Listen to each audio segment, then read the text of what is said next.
اقبال کون تھا، اقبال نے جو ویژن دیا وہ کیا تھا، اقبال نے جو تصور دیا وہ کیا تھا، اقبال نے جو شعور دیا وہ کیا تھا۔ آج ہمیں اس تصور، اس شعور اور اس آگاہی کو سمجھنا ہے جو اقبال اس مسلم امہ کو دے کر گیا۔ اسے صبح ازل انکار کی جرت ہوئی کیوں کر، اور پھر آگے کہا کہ مجھے معلوم کیا وہ رازدان تیرا ہے یا میرا۔ اقبال کہتا ہے کہ وہ معزز تھے زمانے میں مسلمان ہو کر، وہ معزز تھے زمانے میں مسلمان ہو کر، اور تم خوار ہوئے تارک قرآن ہو کر۔ بسم اللہ الرحمن الرحیم۔ کی محمد سے وفا تو نے تو ہم تیرے ہیں، یہ جہاں چیز ہے کیا لہو قلم تیرے ہیں۔ ناظرین محترم، 9 نومبر کو اقبال ڈے کے حوالے سے یاد کیا جاتا ہے، اور ملکی تاریخ کے اندر یہ دن ایک اہمیت کا حامل ہے کہ اس دن حکومت پاکستان کی طرف سے باقاعدہ چھٹی کا اعلان بھی کیا جاتا ہے۔ ناظرین محترم، دراصل مقصد کیا ہے اس دن کی یاد کو تازہ کرنے کا؟ مقصد یہ ہے کہ وہ شخص جس نے اس امت کو بیدار کیا، وہ شخص جس نے اس ملت کے نوجوانوں کو جھنجھوڑا اور جھنجھوڑ کر ان کو ایک ترقی کی منازل کی طرف گامزن کیا، وہ شخص جس نے اقوام عالم کو للکارا، اپنی شاعری کے ذریعے مسلم امہ کو بیدار کیا، کہ وہ شخص کہ جس کی شاعری کو اگر دیکھا جائے تو کبھی اس میں قرآن جھلکتا نظر آتا ہے، تو کبھی اس کی شاعری کے اندر احادیث جو ہے وہ نظر آتی ہے۔ ناظرین محترم، شاعر اسلام ڈاکٹر علامہ محمد اقبال علیہ الرحمہ نے اس امت کو ایک نئی جہت جو ہے وہ پیش کی۔ ڈاکٹر علامہ محمد اقبال نے قرآنی تعلیمات، عشق مصطفیٰ، تصوف، حکمت اور فلسفہ اور خودی کو شعری قالب میں ڈھال کر ساری دنیا کے سامنے اسلام کا پیغام جو ہے وہ پہنچایا۔ مشرق ہو یا مغرب ہو، دنیا کے جس چاہے مرضی کونے پہ گئے، وہاں پر ایک ہی نعرہ جو ہے وہ اسلام کا بلند کیا۔ علامہ محمد اقبال اس چیز سے بخوبی واقف تھے کہ جو چیز ہمیں اندھیروں سے نکال کر وہ روشنیوں کی طرف لے جانے والی ہے، جو ہمیں چیز ہدایت کا راستہ دکھانے والی ہے، وہ ایک کتاب قرآن مجید ہے۔ اگر ہم اس سے نور، ہدایت لینا چاہیں تو ہم اپنی زندگیوں کو سنوار سکتے ہیں۔ علامہ محمد اقبال نے اپنی شاعری جو ہے اس کو قرآن و حدیث کے مطابق ڈھالنے کی مکمل کوشش کی، کیونکہ علامہ اقبال جانتے تھے کہ ہمارے اسلاف نے جو ایک مقام اور مرتبہ حاصل کیا، وہ اسلام کا پرچم بلند کرنے کے لیے اپنے آپ کو قرآن کے مطابق زندگیاں سنوارنے کے اندر بسر کیا، اور پھر اپنی زندگیوں کے اندر جو ایک مقام اور مرتبہ حاصل کیا وہ اسلام کی وجہ سے حاصل کیا، قرآن کی وجہ سے حاصل کیا۔ اور ان کے اشعار کے اندر یہ چیز ہمیں جھلکتی ہوئی نظر آتی ہے۔ دیکھیے اقبال کیا کہتے ہیں۔ اقبال کہتا ہے کہ وہ معزز تھے زمانے میں مسلمان ہو کر، وہ معزز تھے زمانے میں مسلمان ہو کر، اور تم خوار ہوئے تارک قرآن ہو کر۔ ناظرین محترم، دیکھیے اقبال کہتا ہے جھنجھوڑ رہا ہے اس مسلم امہ کو کہ آج تم نے قرآن کو چھوڑ دیا، آج تم نے جو رسوائی کو اپنا لیا ہے وہ کس وجہ سے؟ اس لیے کہ تم نے قرآن کو پیٹھ کر دی، قرآن کو کمر کر دی، قرآن کے جو احکامات تھے ان سے اپنے آپ کو ہٹا لیا۔ وہ معزز تھے زمانے میں مسلمان ہو کر ہم، اور اقبال کہتا ہے کہ تم خوار ہوئے تارک قرآن ہو کر۔ آج ذلت اور رسوائی کے قدم جو تم چوم رہے ہو، یہ اس وجہ سے ہے کہ تم نے قرآن کو چھوڑ دیا، قرآن کو پیچھے کر دیا، قرآن کے احکامات کو پیچھے کر دیا۔ اگر آج بھی تم اپنے اسلاف کی طرح بلندی کو چھونا چاہتے ہو تو پھر تمہیں قرآن کے مطابق اپنی زندگیوں کو ڈھالنا ہوگا۔ پھر دیکھیے کہ یہ شعر قرآن کی کیسے تفسیر ہے۔ اللہ رب العزت نے قرآن کریم کے اندر ارشاد فرمایا، وَأَنْتُمُ الْأَعْلَوْنَ إِن كُنتُم مُؤْمِنِينَ، اگر تم مومن ہو تو سربلند بھی تم ہی رہو گے۔ اور اس آیت کی تفسیر کے اندر اقبال نے اس شعر کو لا کر رکھ دیا کہ وہ معزز تھے زمانے میں مسلمان ہو کر، یعنی قرآن کی وجہ سے، اسلام کی وجہ سے، مومن ہونے کی وجہ سے انہوں نے جو ہے وہ بلندیوں کو حاصل کیا۔ اور پھر علامہ اقبال برائیوں سے بچنے اور پھر نیکی کے راستے کی طرف جانے کے حوالے سے کیا کہتے ہیں؟ اقبال کہتے ہیں، میرے اللہ برائی سے بچانا مجھ کو، میرے اللہ برائی سے بچانا مجھ کو، نیک جو راہ ہو اس راہ پہ چلانا مجھ کو۔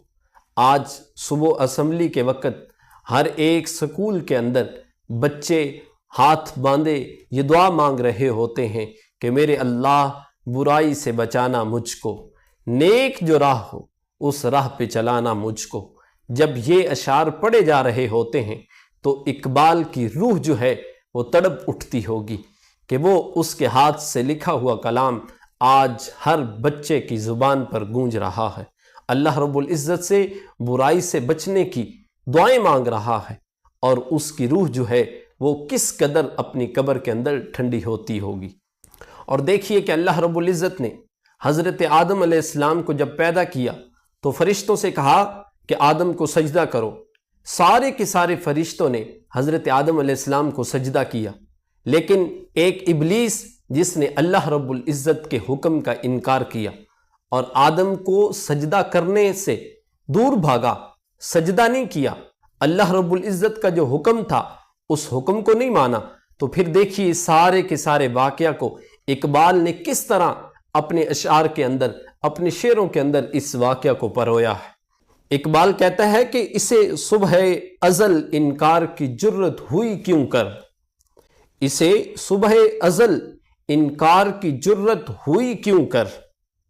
اور پھر آگے کہا کہ مجھے معلوم کیا وہ رازدان تیرا ہے یا میرا، یعنی اس سارے کے سارے واقعہ کو اقبال نے ایک شعر کے اندر پرو کر رکھ دیا۔ اور دیکھیے کہ یہ شعر کس طرح قرآن کی آیت کی تفسیر ہے، فَسَجَدَ الْمَلَائِكَةُ كُلُّهُمْ أَجْمَعُونَ إِلَّا إِبْلِيسَ أَبَىٰ أَن يَكُونَ مَعَ السَّاجِدِينَ، یعنی جتنے کے جتنے فرشتے تھے ہر ایک نے سجدہ کیا، لیکن ابلیس وہ تھا جس نے سجدہ نہ کیا اور اللہ کے حکم کا انکار کیا۔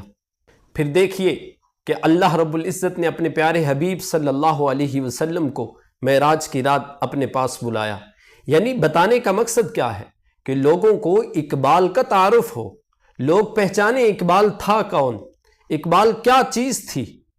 علامہ اقبال کے دن یوم اقبال پر ہم چھٹی تو منا لیتے ہیں، ہمارے اسکول، کالجز، یونیورسٹیز کے اندر، اداروں کے اندر، ہمارے جو سوسائٹیز ہیں وہاں پر چھٹی تو منائی جاتی ہے، لیکن آج کے ہمارے جو بچے ہیں وہ جانتے ہی نہیں کہ اقبال کون تھا، اقبال نے جو ویژن دیا وہ کیا تھا، اقبال نے جو تصور دیا وہ کیا تھا، اقبال نے جو شعور دیا وہ کیا تھا۔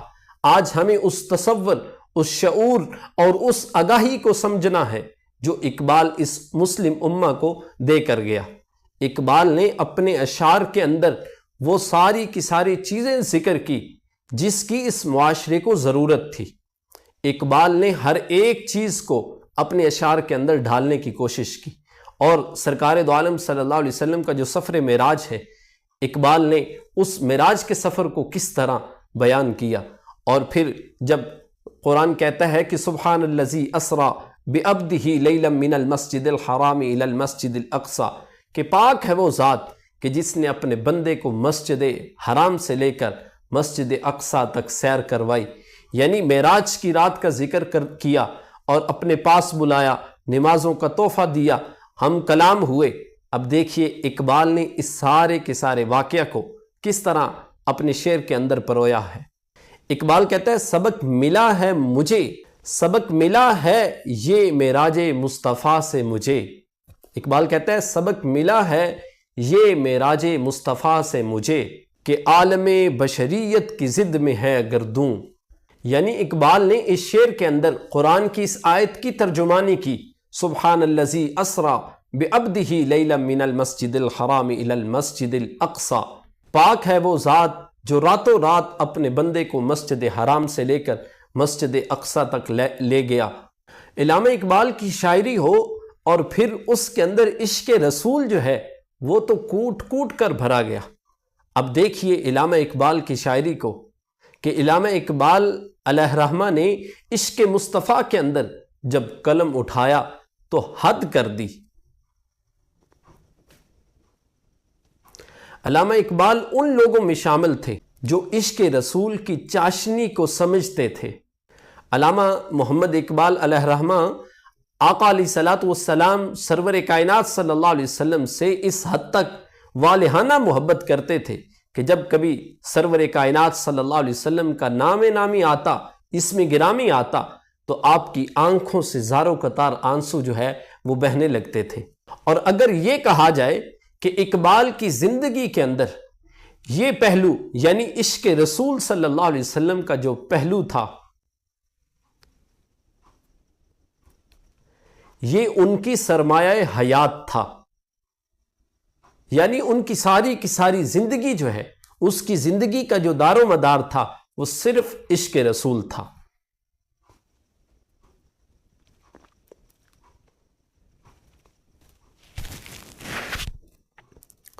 کیونکہ عشق رسول کی جھلک اقبال کے اشعار میں نظر آتی ہے۔ علامہ اقبال نے کیا خوب کہا، نگاہ عشق و مستی میں وہی اول وہی آخر، نگاہ عشق و مستی میں وہی اول وہی آخر۔ اور ایک مقام پر تو اقبال نے حد کر دی، کہا کہ محمد سے وفا تو نے تو ہم تیرے ہیں، کہ محمد سے وفا تو نے تو ہم تیرے ہیں، یہ جہاں چیز ہے کیا لہو قلم تیرے ہیں۔ اور پھر دیکھیے کہ عشق رسول بھی جس کی شاعری میں ہو اور لوگوں کے ساتھ ہمدردی بھی ہو، اور پھر لوگوں کو انسانیت کا درس بھی دیا، لوگوں کو آپس میں جوڑنے کا اقبال نے درس دیا، اقبال نے یکجہتی کا درس دیا، اقبال نے اخوت کا درس دیا، اور اقبال نے بھائی چارے کا درس دیا۔ اور مسلم امہ کو متحد کرنے کے لیے اقبال نے درس دیا۔ اور اقبال کی شاعری کے اندر انسان دوستی جو ہے وہ جھلکتی ہوئی نظر آتی ہے۔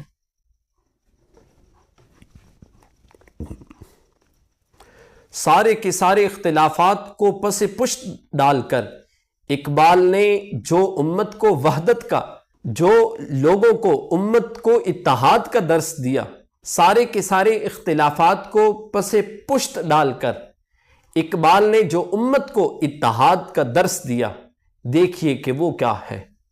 اقبال کہتا ہے کہ ہوس نے کر دیا ہے نوح انسان کو ٹکڑے ٹکڑے، اقبال کہتا ہے ہوس نے کر دیا ہے ٹکڑے ٹکڑے انسان کو، ہوس نے کر دیا ہے ٹکڑے ٹکڑے انسان کو، اخوت کا بیاں ہو جا محبت کی زباں ہو جا۔